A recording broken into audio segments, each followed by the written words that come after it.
एक बार एक बहुत बड़ा बिजनेसमैन एक छोटे से गांव में जाता है। उसका मकसद होता है कि उस गांव में एक बड़ी सी फैक्ट्री लगानी है। वह एक ऐसी जगह पर पहुंच जाता है जहां पर उसके सामने एक नदी होती है और उस नदी के सामने वह गांव होता है। अब उसके सामने दो रास्ते हैं। पहला यह कि वह सड़क के रास्ते घूमकर उस गांव तक पहुंचे, जिसमें लगभग 10 घंटे लगेंगे क्योंकि वहां तक पहुंचने का कोई डायरेक्ट रास्ता नहीं है। दूसरा रास्ता यह था कि वह एक नाव में बैठकर नदी के रास्ते उस गांव तक पहुंच जाए, जिसमें केवल 20 मिनट ही लगते। तो अपना टाइम बचाने के लिए उसने उस नाव के जरिए गांव तक पहुंचने का फैसला किया। वह नाव बहुत छोटी सी थी, जिसमें एक तरफ वह आदमी बैठा था जो नाव चला रहा था और दूसरी तरफ वह बिजनेसमैन बैठा था। नाव में बैठने के थोड़ी देर बाद उस बिजनेसमैन ने नाव वाले से पूछा, तुझे पता है तेरी नाव में कौन बैठा है? तो नाव वाले ने बड़े भोलेपन से कहा, नहीं साहब, मैं नहीं जानता। तब बिजनेसमैन ने कहा, अरे तू अखबार नहीं पढ़ता है क्या? मेरी फोटो हर दूसरे तीसरे दिन अखबार में छपती है। तो नाव वाले ने कहा, अरे साहब, मुझे पढ़ना लिखना नहीं आता है। मैं बहुत छोटा सा था जब मेरे पिताजी गुजर गए थे और अपने परिवार का ध्यान रखने के लिए मैं बचपन से ही काम में लग गया, इसलिए मेरा स्कूल बचपन में ही छूट गया था।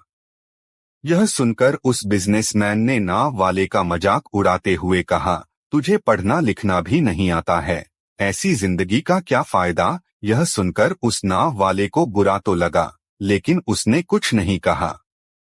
थोड़ी देर बाद वह बिजनेसमैन उस नाव वाले से बोला, अभी कुछ दिन बाद यह जो तू सामने जमीन देख रहा है ना, वहाँ मेरी एक बड़ी सी फैक्ट्री लगेगी जहाँ पर हम मिनरल वाटर की बॉटल्स बनाएंगे। उस नाव वाले को बात समझ नहीं आई। उसने कहा, किस चीज की फैक्ट्री?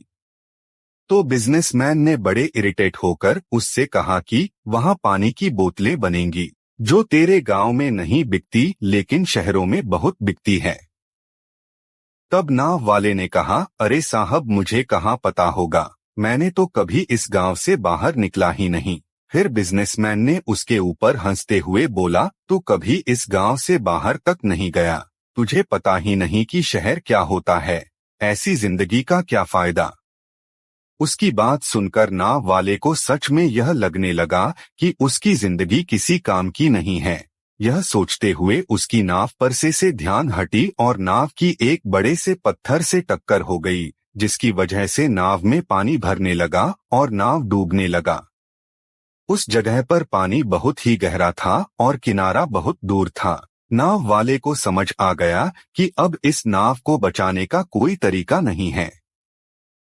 फिर वह अपनी जान बचाने के लिए नदी में छलांग लगाने ही वाला था, तभी उसने बिजनेसमैन ने पूछा, आपको तैरना तो आता है ना? तो बिजनेसमैन ने घबराकर पूछा, ऐसा क्यों पूछ रहे हो? मुझे तैरना नहीं आता है। उसकी यह बात सुनकर नाव वाले को हंसी आ गई और बोले, साहब, आपको तैरना तक नहीं आता, ऐसी जिंदगी का क्या फायदा?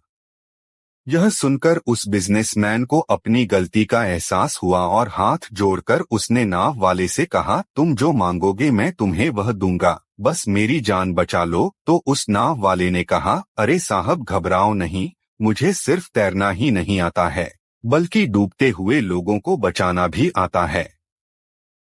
आप मुझे कसकर पकड़ लो, मैं आपको कुछ नहीं होने दूंगा। और फिर उस नाव वाले ने न सिर्फ अपनी बल्कि उस बिजनेसमैन की भी जान बचाई। तो हमें इस कहानी से एक बहुत बड़ी सीख मिलती है कि जिंदगी में कभी किसी की मजाक नहीं उड़ानी चाहिए या अपने से कम नहीं समझना चाहिए, क्योंकि हमें नहीं पता कि कब, कहाँ और कैसे किसकी जरूरत पड़ जाए।